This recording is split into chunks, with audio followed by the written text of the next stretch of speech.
2011 review, about 65% of out-of-school children in Nigeria will never enter a classroom by 2015. Well, this is in spite of several government initiatives to get people into schools. What is the problem with education in Nigeria? The state of basic education in Nigeria is the focus of this week's edition of the program.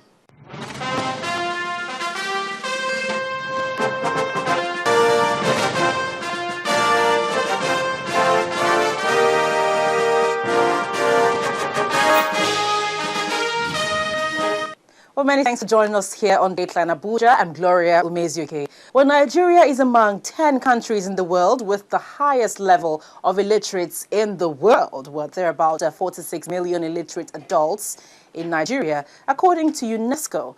Well, this speaks volumes of the state of education in the country, which is the focus of discussion this week. Well, we also have a compilation of facts from development partners, which highlights the state of education in the country. Well, you'd be amazed at the details. But first, the federal government, in conjunction with former Prime Minister of Britain, Mr. Gordon Brown, has launched an initiative called the Safe School Initiative Program. Take a listen.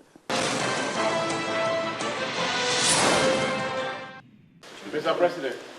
What will you do if you are the president in a country where over 10 million children are said to be out of school?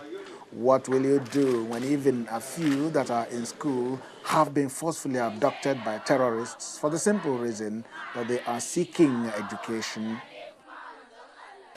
Perhaps it is in answer to these questions that President Goodluck Jonathan and members of his cabinet met with former British Prime Minister Gordon Brown. The initiative will begin with 3 states of Borno, Yobe, and Adamawa, who have been worst hit by the ugly trend. Mr. President has kicked off this initiative by instructing that I open a trust fund, which has already, we put 1.6 billion naira into it. The private sector is also putting 1.6 billion naira. His Excellency Gordon Brown is going to be raising some resources.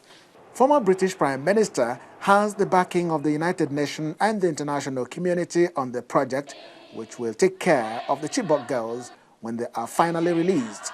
It is our determination as an international community to help the families feel secure about their girls and boys going to school with the hope that they will be safe. And that's why we are looking at security for the schools and how we can help the governor and how we can help the Nigerian people.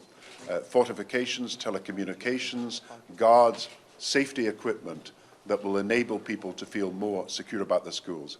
We also want to help the rebuilding of Chibok School because we want parents in that area to be sure that when their girls are released, they can come home to a school that is rebuilt and safe.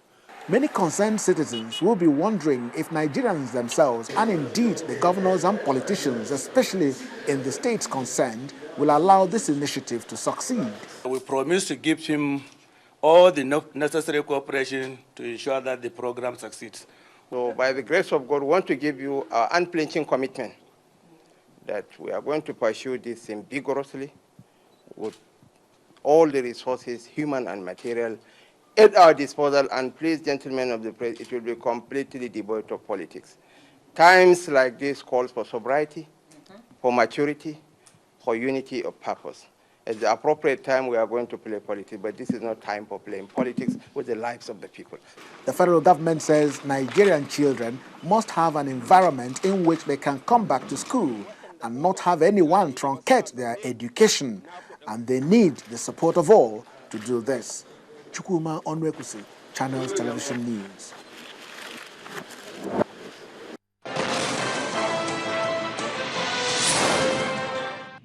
Well, joining me now to share his perspective is Mr. Wale Samuel, a development researcher and World Bank consultant.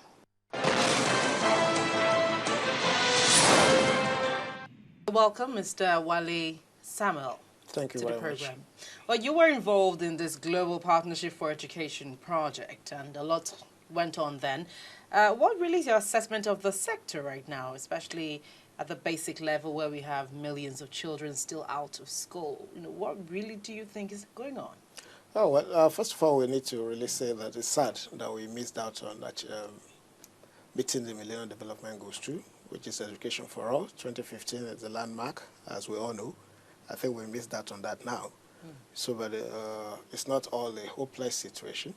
People, stakeholders in the sector are talking about post-2015. So it's another opportunity for Nigeria to get it right.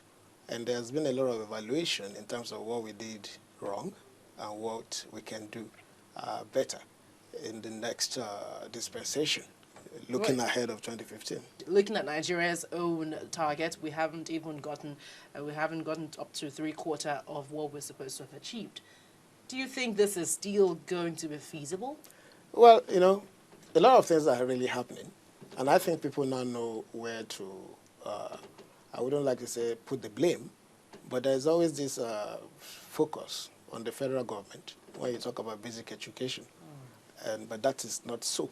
The focus should be on the state government, and because constitutionally they are responsible for provision of basic education. So the federal government is only assisting in terms of the UBEC interventions, and the development partners are also a lot of various interventions at the state level. But I think it's time for the states to take responsibility, and the good news is that some of them already know this, and the spirit is right, and they are willing to actually go forward and take responsibility. You know, what we understand from findings from international development partners, they say about 65% of out-of-school children in Nigeria will never enter the classroom by 2015. That's according to an MDT report. It's at 2011. And now we know this and some other ones that paint a dark picture of what really is going on here in the country. And when you give us that flicker of hope, I mean, where is that coming from? Well, we're not here to praise the government, but I know there's one thing that the federal government is trying to get right. They did it initially, they dropped it for lack of funds, and I think they are going back there. Lack of funds? Yeah, for lack of funds initially. And when they stopped it, we recorded a very low drop in terms of access, which is a meal per day for pupils in the school. And when we talk about this issue of access, we're talking about the poor. We're not talking about the middle class or the upper class. We're talking about the poor, those who have been classified to earn, whose parents earn less than $1 per day. You know, so I think the federal government is looking seriously at reintroducing the 1 meal per day for these pupils. And when that was introduced years back, we recorded a very high turnout in terms of access to school at the basic level. So going back to that road now, I think it's a good development in trying to get all those kids who are not in school back to school. That may not be the only solution, but I think that is a major, that would score a major victory over this issue of out-of-school children. You know, I think we also should delve into how the states are really performing when it comes to basic education, which brings me to this. Do you know